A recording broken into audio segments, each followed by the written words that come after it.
السلام علیکم ناظرین، ایمان نیوز میں ایک بار پھر آپ کو خوش آمدید کہتے چلیں۔ میں ہوں محمد ابرار۔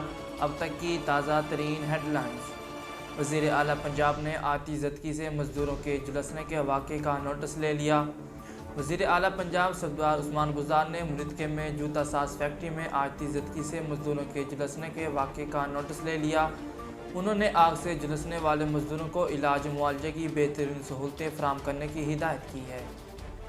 پاکستان مسلم لیگ نون کے رہنما اور سابق وزیر خزانہ مفتیٰ اسماعیل نے کہا کہ پی ٹی آئی کی سیٹ پر کوئی لڑنا نہیں چاہتا، سب نون لیگ کی ٹکٹ مانگ رہے ہیں۔ مفتیٰ اسماعیل نے اپنے جاری کردہ ایک بیان میں کہا کہ عمران خان عوام میں گیا تو عوام اسے بتائے گی۔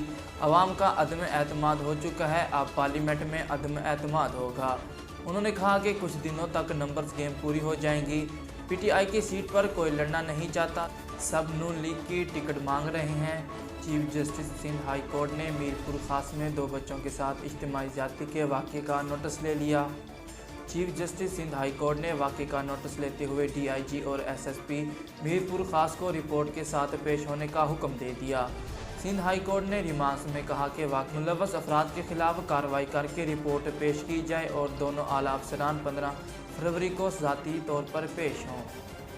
شاہ محمود قریشی نے کہا کہ پاکستان کے معاشی استحکام کے لیے حکومت جغرافیائی اقتصادی ترجیحاتی ایجنڈے پر گامزن ہے۔ امریکہ کے لیے پاکستان کے نامزد سفیر سردار مسعود خان کی وزارت خارجہ میں وزیر خارجہ مخدوم شاہ محمود قریشی سے ملاقات ہوئی۔ ملاقات میں وزیر خارجہ نے بطور امریکہ میں بطور سفیر نامزدگی پر سردار مسعود خان کو مبارکباد دی۔